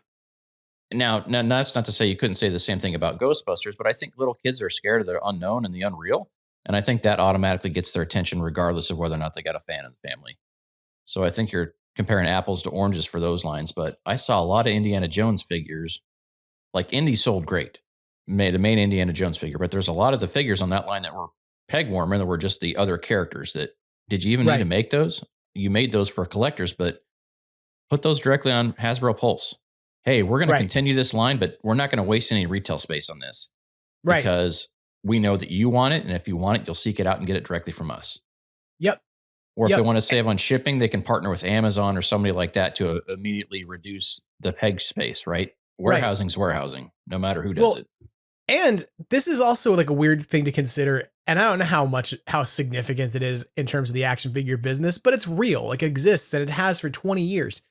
You know, when we were kids, I can remember the guys who would show up, and you kind of hinted at this, the people who show up at 8:00 in the morning to buy toys, but they're not really buying them for them.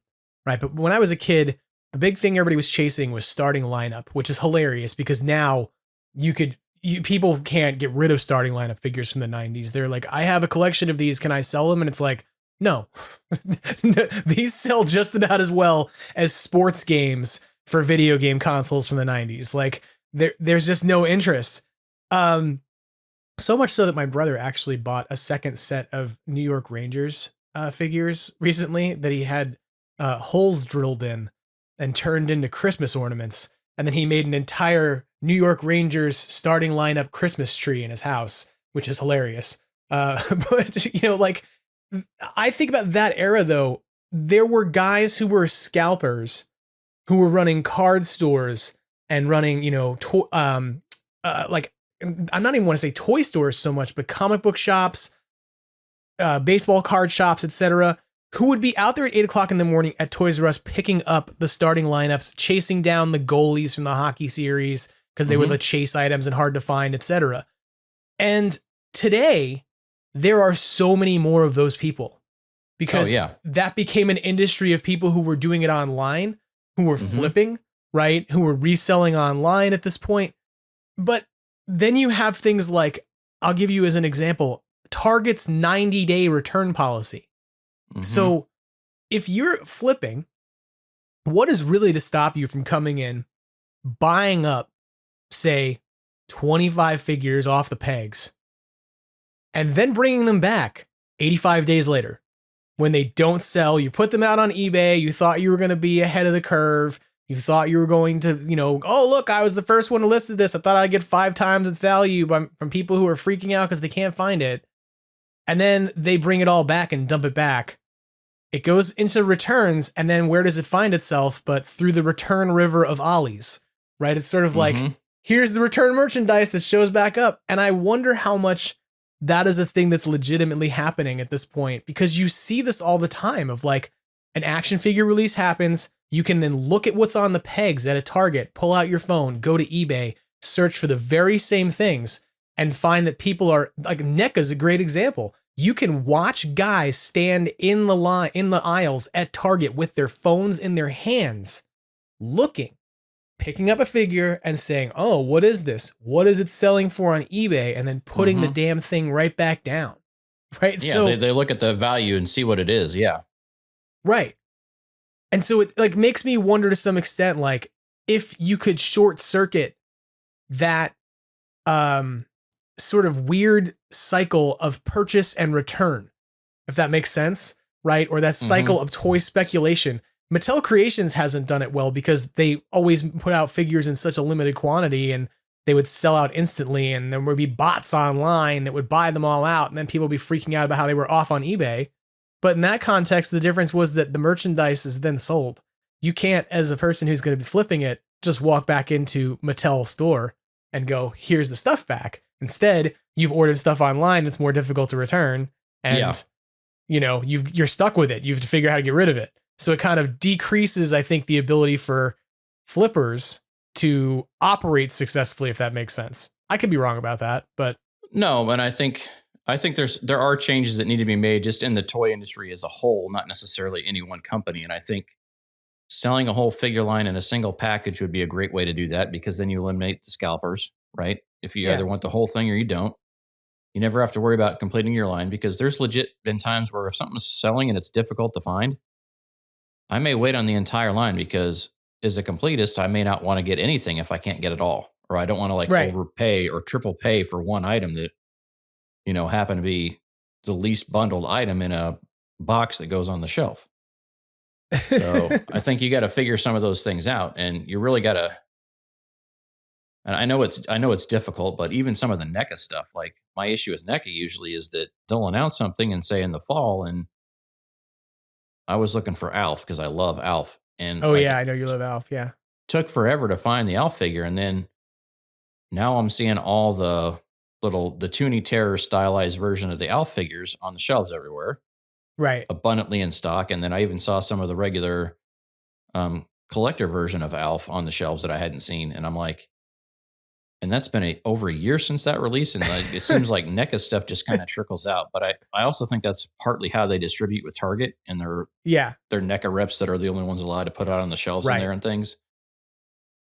And then like all the NECA around me is like just so hit or miss. It's like, you know, some streamlining of these things would make things easier, but a general toy store would also eliminate a lot of the problems. Yeah, I think NECA has some very unique individual problems of the way they do distribution, and that they ship their stuff to a store and then they say, you're not allowed to touch it. Only our rep is allowed to come in and touch it. And so now you have like one rep for a region who's trying to go through all these different targets. And get anything out on the shelves. And then the minute it's put out on the shelves, it's ripped off the shelves by people who are chasing it to scalp it because they've been looking for it. And it's like, it's a cycle. And I find it funny because like you can walk through a Target and you can see a kind of disorganized toy section. And then you can get to that wall of stuff at NECA where the rep hasn't been in a month. And it's just like, whoa, it's like this is somebody showed up at a weird flea market and just dumped the stuff on the floor because no one is touching that section of the store. And it looks bad for everyone involved. It looks bad for Target. There's only one Target in my area where I routinely find the same employee who's out there refacing the NECA section. Yeah. Right. And she's like, yeah, no, they didn't get a truck in, but just cleaning it up.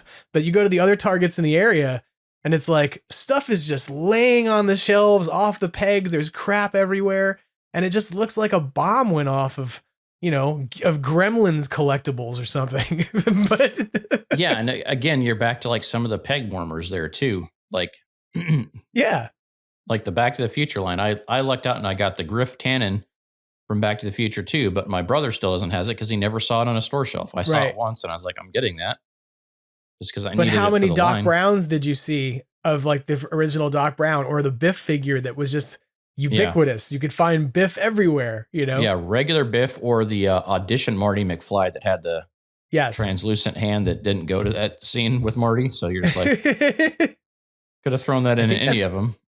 I think that's the one figure from that line I don't have. I think that I don't need another Marty. And that's because, that's to be fair.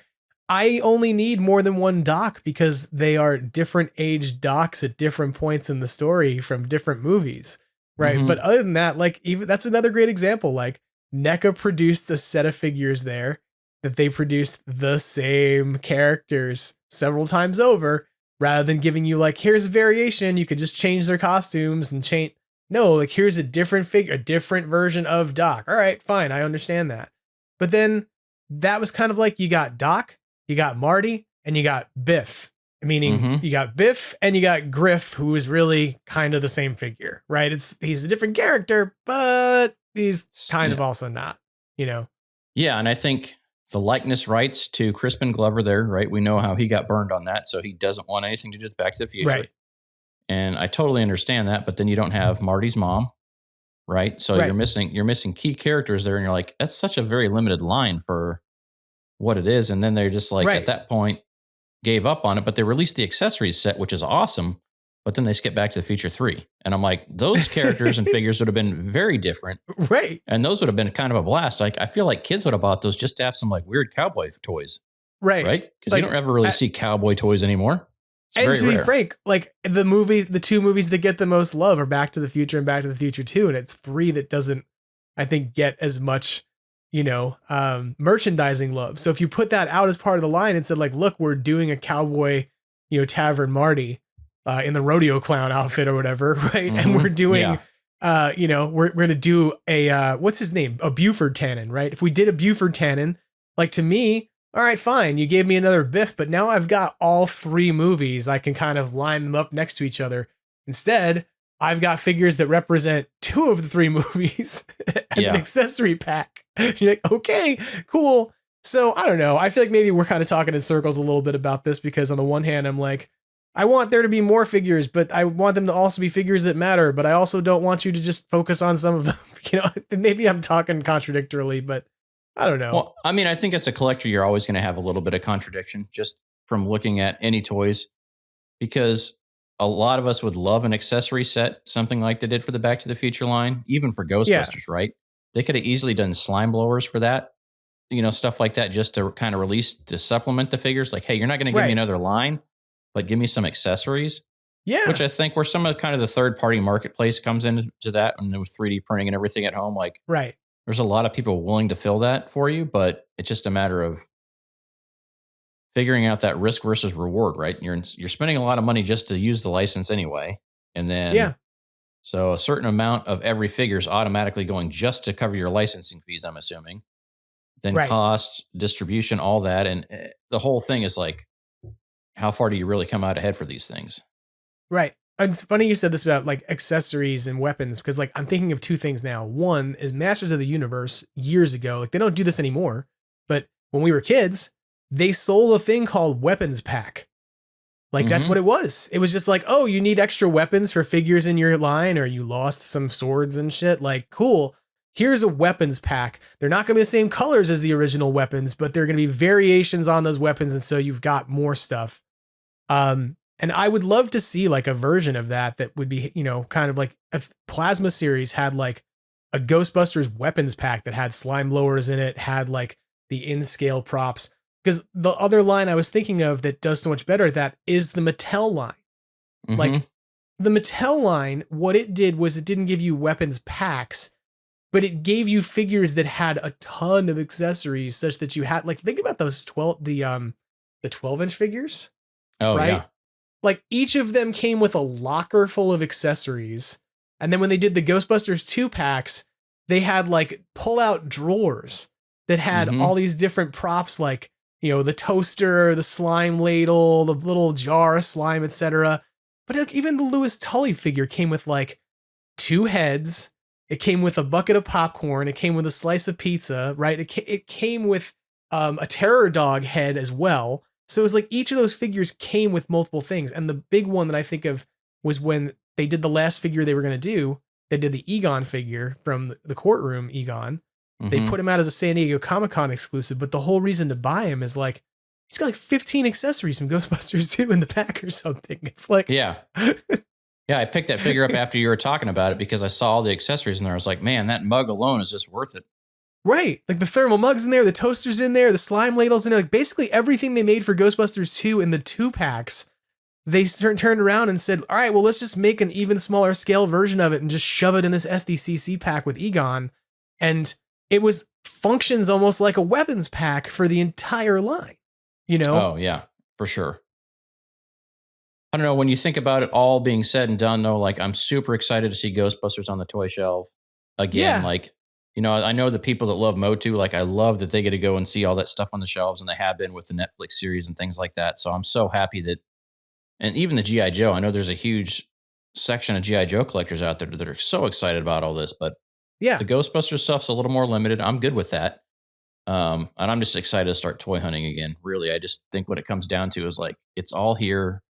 There's going to be so much new fun stuff to do with this. This is really kind of resetting and world building for the Ghostbusters going forward. And I think this is really going to be the time where we start seeing a lot of new fans come in. And assuming everything goes right for the timing, there's no pandemic, the movie hits, the toys are out on shelves ahead of time. Because let's face it, how many times as a kid did you see a toy and say, oh man, what's that all about? And then you go in to see the movie just because you saw the toy or got a toy. And then you want to know what you're playing, you know, like, what am I doing here? And I think that's really setting up the next generation of fans. Plus, we're hitting the 40th anniversary. So I can't imagine there's not going to be some other exciting stuff come out too. I agree. You brought up this idea of being excited about toy hunting. And I'll ask you 2 questions to consider. One, you talked a bit about the firehouse and other things.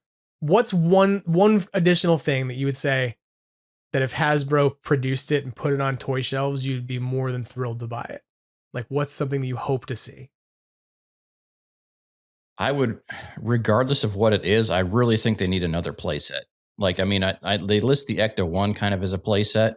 Right. But that Ecto 1 is so cool. Like, I would love to have more to go with it. And so I just think another playset, or like a Ghost Attack playset or something like that. Like, make it a whole thing where I've got, you know, something that'll move the ghost up and down. I think about some of the Mario toys that I have for my kids and like the Haunted Mansion. Like, it's a very simple playset, but it's very cool.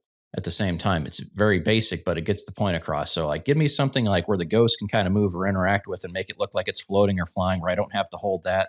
So I can hold the Ghostbuster and have him catch the ghost. Something along those lines. And like, and if you think about Frozen Empire, like give me something that has some like ice spikes sticking out of the ground, something silly like that, right? Yeah. It doesn't even have to be the firehouse. It can just be a street and the little fire hydrant, right? Things like that. I was thinking that given the Frozen implications of the movie, that I would love to see a set of Ghostbusters figures that do the old school color change technology thing. Oh yeah. Like remember the Slimed Heroes. Yes. That'd be awesome. Like it would be cool. Like we don't see enough of that anymore, I think, but like that was a toy mechanism when we were kids of like, get a piece of ice, you know, get an ice cube and rub it on your figures and watch them change colors and thing. And, or take them in the bathtub or whatever you're going to do with them. And I think it would be kind of cool to do, figures that changed as a result of being frozen would be kind of neat. That would be pretty awesome. That would be kind of cool. So you never say never. I mean, I know Hot Wheels still does a ton of color changing stuff. My kids also love Hot Wheels. And so they still do like the color changing cars. The paints are all still out there. It's just a matter of having the market or the right toy for it, right? Because not all toys would benefit from that. But Frozen Empire makes a lot of sense. Some ice cold water, have some suit changes and stuff like that, make them look slimed or whatever. Yeah. Have everyone different slime color. Even like expression changes, right? If you had like the ability to do sort of invisible paint, and then when you expose them to color, their faces get terrified and you sort of have frozen tear ducts, that would be, to me, I was like, that would be a really cool way to do this, but I don't think we'll get it. No, but I think that's something that's feasible though. Like I never say never, right? That's something that can be done. We've seen it before. So like, let's make that happen again. Because if you want kids to play with more toys, that's a great way of doing it. I guess the other question I'll ask you to sort of wrap up this conversation we're having about toys. I know that you have worked in loss prevention for Target in the past, and you are a toy hunter who's very prodigious. And, I want to say, is prodigious the right word? I was going to say prestigious, but I don't think you've received any awards for it. No, I have not. I have not. You're effective at hunting for toys, especially with Target knowledge. What are to say, like, do you have like 3 tips that you would give to folks who are out hunting for action? It doesn't have to be Ghostbusters, but like 3 toy hunting tips that you would provide to folks out there to be successful at finding stuff as it's coming out. So there's a couple like barcode apps I know people like to use. I don't do any of that. I truly enjoy just the thrill of being shocked when I go to a store. Yeah. Now that being said, I know that people that like to be spoiled on where stuff's at, like if I see something I know my friends and I are looking for, we'll always share toys.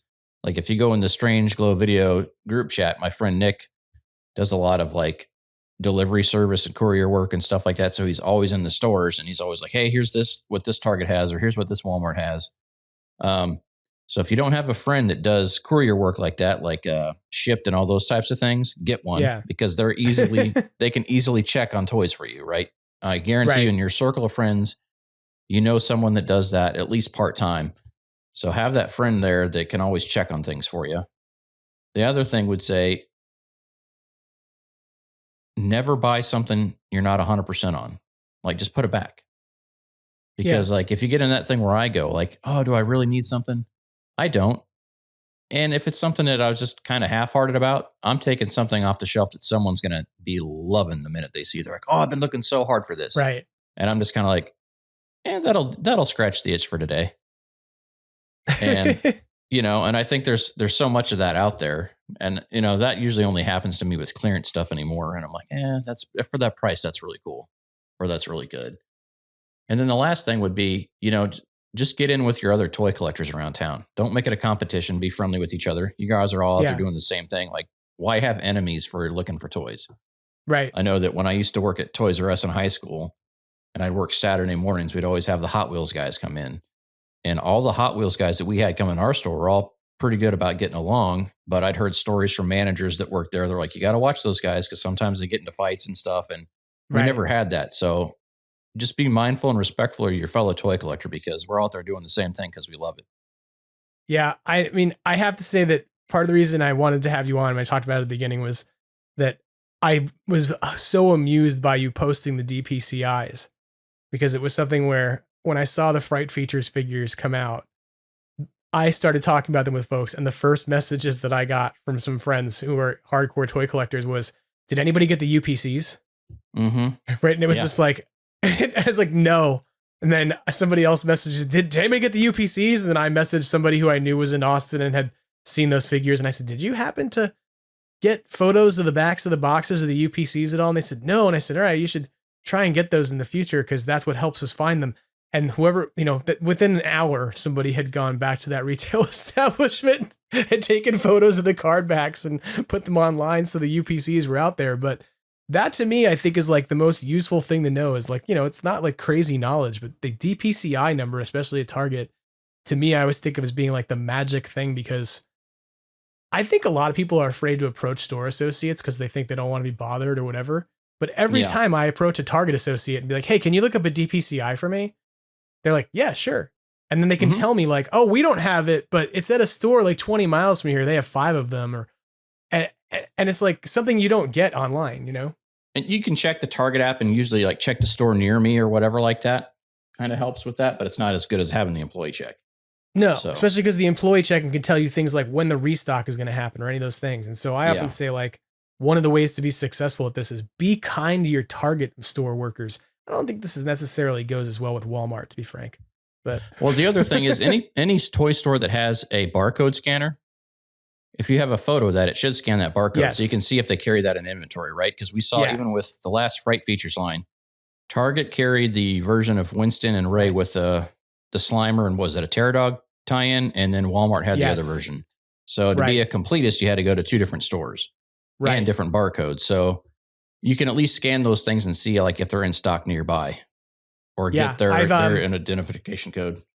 I know I've told you this in the past, but I don't know that I've said this on the podcast. In my hunt for the RC Trap, when I was trying to figure out if it was being released in the US, it was always odd to me that I could take a barcode picture like that I had from the RC Trap box, and I could walk into Target and scan it at the scanner, and it would come up and tell me that they knew what it was. It would show me a product photo for it. It would show me the model number, and then it would tell me they didn't have it in stock. But it was one of the ways that I knew that Target was destined. They were originally destined to get the RC Trap because you could walk up with barcodes and just scan them, and the system knew about them and had, you know, the marketing promo images for everything. And I went, so they really were supposed to get like an order of these, and they just never got them. Like that's, but it is interesting that, you know, when we live in these times where now we can take all these pieces of data and walk in the store as opposed to just show up several times a day. I don't know if I've ever told you this, but my dad, when he was hunting for starting lineups when I was a kid, his version of this was he would drive past the Toys R Us in the morning and he would write down the truck numbers on the back of the store. So he knew what truck had been unloaded that night before. And then he would come back on his way home, on his way from home from work, and drive around the back of the Toys R Us and look at the truck numbers.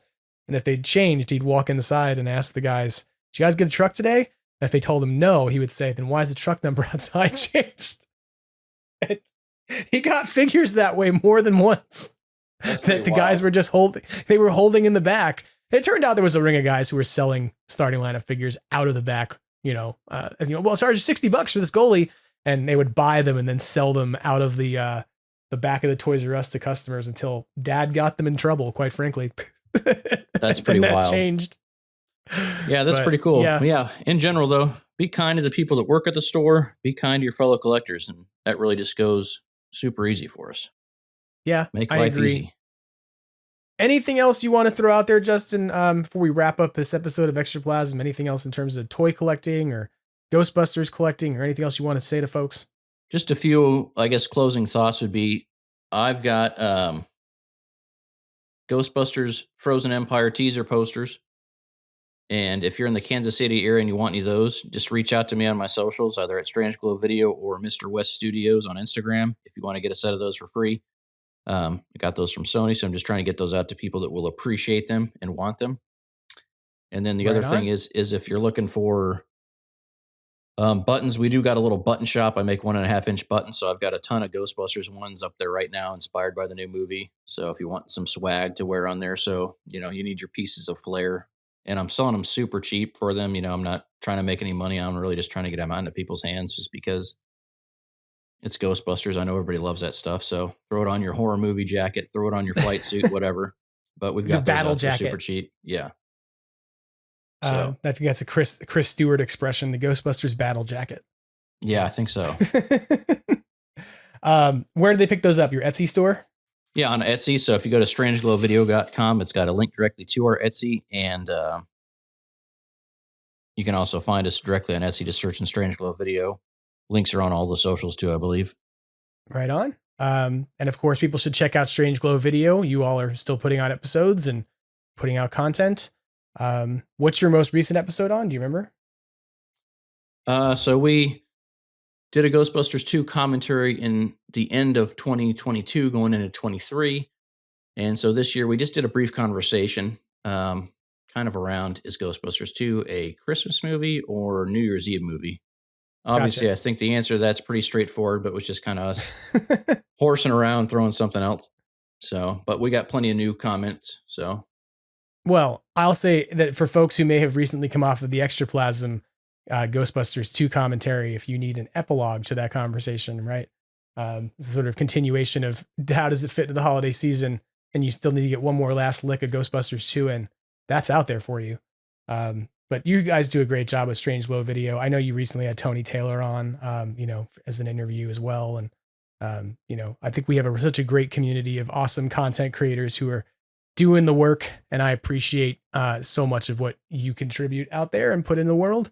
And of course that, you come out and support Extraplasm and come on babble with me about toys for an hour and a half on very little notice. So I do want to say thank you to Justin, especially because I was considering just putting out a quick mini episode, given that we just had an episode over the weekend from New Year's, and Justin was kind enough to kind of hop on and say, let's talk real fast, and then go through a whole bunch of troubleshooting of technical things that went wrong. Because anytime you decide to do anything quickly and easily, it has to become arduous and difficult. So thank you, Justin. I appreciate you so much. I appreciate the last minute invite. It was a blast. So. No, let us know what you're finding let us know what kind of toys you're out there collecting. If you're seeing anything new, we're looking. Yeah, for sure. If you see stuff out there in the wild, let me know, at Extraplasm, let Justin know via Strange Glow Video, or I think you can also be reached via your Instagram at Mr. West Studios. Is that correct? That's me. All right. Well, we'll talk with you again soon, Justin. Thanks again for coming on, and Happy New Year. Happy New Year to you too, Jim. Appreciate it. All right, take care. You too. That about wraps things up for Extraplasm this week. I want to say thank you once again to Justin West for coming on the show, and I want to encourage you to go check out Strange Glow Video if you haven't already, the podcast that he does on a regular basis. It's a great show that talks about tons of different movies and different things like fan collecting and toy collecting, etc. So make sure you're checking out Strange Glow Video for real, because it's a really great experience. And, one more thing you can put into your podcatcher to listen to from another great content creator in the Ghostbusters community. Beyond that, I, as usual, want to say thank you to Brendan Pearce of Badoochi Studios, who provides our logo, as well as vaporwave artist MAGNAVOX, whose version of Ghostbusters is not bustin', but is still pretty awesome and gets used as the theme song in Extraplasm each week. And of course, I want to say thank you to you for listening. We are in a new year together, and we're going to celebrate a 40th anniversary of Ghostbusters all together as a community, and I can't wait to do it with you. If you have anything you want to share with the podcast, you can of course reach me at Extraplasm on Instagram, Extraplasm on X, extraplasompodcast@gmail.com via email, or you can find Extraplasm Podcast on Facebook. And keep in mind, if you want to help out and contribute in a charitable way while picking up some cool Ghostbusters merchandise or posters, you can go over to ebay.com/USR/Extraplasm and make a contribution to help out kids in the hospital to have a better experience. With all that out of the way, with the new year kicked off and ready for us to jump into, don't forget what Ernie Hudson says every single week. Try to have fun, and always keep on busting. Take care.